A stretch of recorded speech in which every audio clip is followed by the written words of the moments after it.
So with the launch of the RFL's Respect campaign and aligning with that, we've got the Rhinos Respect campaign. We've been putting a lot of things together lately.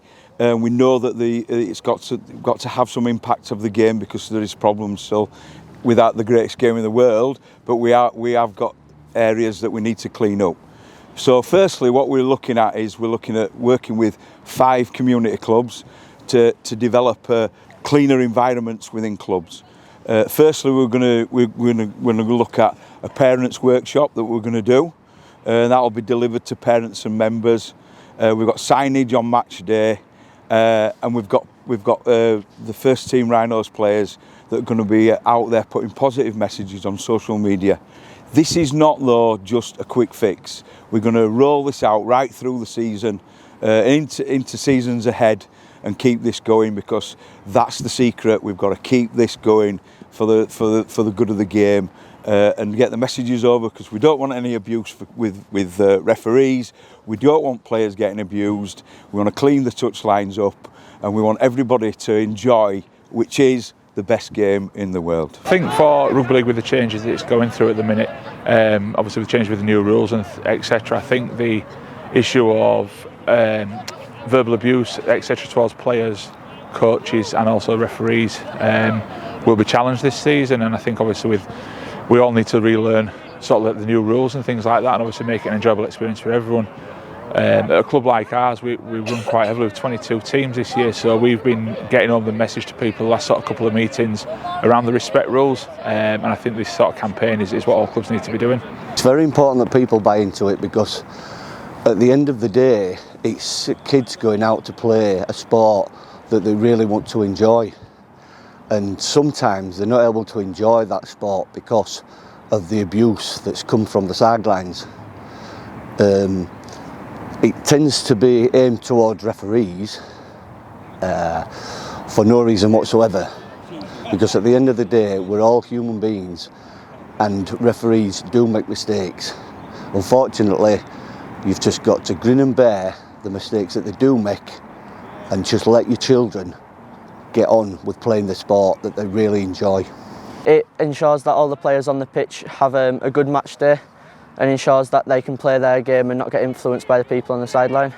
I feel like people on the side should respect players a lot more, because they're all like, we're only kids, so we're just trying to play our game, and when you're shouting abuse to us, you're slowing us down, you're knocking down our confidence, and then again shouting at the ref as well, you're just slowing the game down. Referees are just there to do their job, and you're just having a go at them, you know what I mean? I've had quite a few experiences when people have been shouting stuff around me at the pitch, and it does distract me and it does slow me down quite a lot, and I try not to react because I don't want to start arguing with the sidelines, because that's stupid. But yeah, I feel like it does knock down your confidence a lot, like when they're shouting "oh, you're rubbish" and stuff. Obviously you're just it's going to make you put your head down, and you're just not going to play as well as you should play.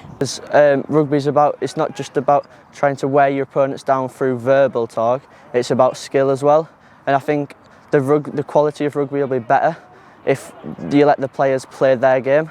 Yeah, it's great to be back down here. I've not been here for a while now. I think I was 16 when I last played here, so about 12 years ago now.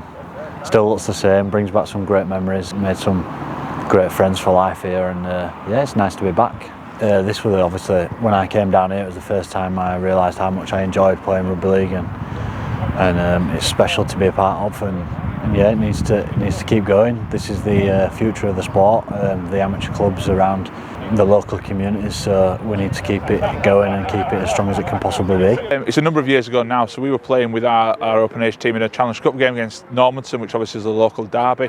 It was quite an intense game. I was managing the team at the time. Unfortunately, I let the emotions get the better of me on the day, and I came out with language towards the referee, which I obviously now regret. It definitely taught me a lesson on watching the video back. The referee's call was actually correct. It was just that I got caught up in the moment. With that, I served a touchline ban and a hefty financial fine, and obviously now I'm quite strongly sort of supporting and against any kind of referee abuse. So it definitely taught me a lesson. I think when you qualify as a coach or as a player, you learn the rules and the techniques from years ago, and I think sometimes with ever evolving, we all need to move with the times, and I think sort of like the workshops or on-field sessions or just general discussions will help everyone sort of upskill, just to keep the game moving forward. Sometimes you're just best letting the game flow, letting things go on. Yes, we've all stood on the sidelines and watched referees make mistakes, no matter what sport it is. But unfortunately, you've just got to grin and bear it. Sometimes you think to yourself, if he hadn't made that decision, we'd have won today. But if the referee's not there, then the game won't take place. So no matter how what you feel about the referees, if they're not there, the games can't take place. We always get brought up to respect the ref because at the end of the day, they've come down on their Sunday, their own time, just so we can play rugby. We wouldn't be able to play the match if we didn't have the referee, so we always respect them really highly. We get taught it from a young age, and as I've been here since 2, we've taught it every season, and I think it brings a better rugby experience. I feel like sometimes sideline, they do shout a bit too much, and it puts us as players under pressure, and maybe it'll just put some people off the game. Some people that maybe aren't as strong mentally, you're just going to put them down even more, and then they're just not going to want to play. If you have a negative experience, it can put you off rugby, even if it's just for like that one season. That's a season like you've missed, and you're not with your mates at the club. It needs to be a safe environment for people to enjoy at all levels. Our level needs to be a safe environment at the professional level, but definitely at the amateur and community level, you want to be able to express yourself and enjoy yourself at the end of the day. That's why people come and do it. You know, you're not getting paid to come down here and play. You're doing it for the love of the sport and the love of the game. So, yeah, as long as it's a safe place to come and people can feel like they can enjoy it the best they can, that's where we want the game to be. I actually think that people are going to stand up a little bit and think, what am I doing? Why am I doing this? Why am I talking to people? You know, to actually, when you think about it, it's child abuse. We're shouting at 15-year-old referees. Now, if you were in a school playground, you wouldn't be able to do that. You'd actually be taken away. So, you know, we've got to make sure that people are actually aware that we're abusing children here. And that's the thing, we want safer environments for these referees. We want them to enjoy the game, and we want players to play in a safe environment so they can enjoy the game. If everybody comes together, we can do this, and we can make our game a lot more respectable.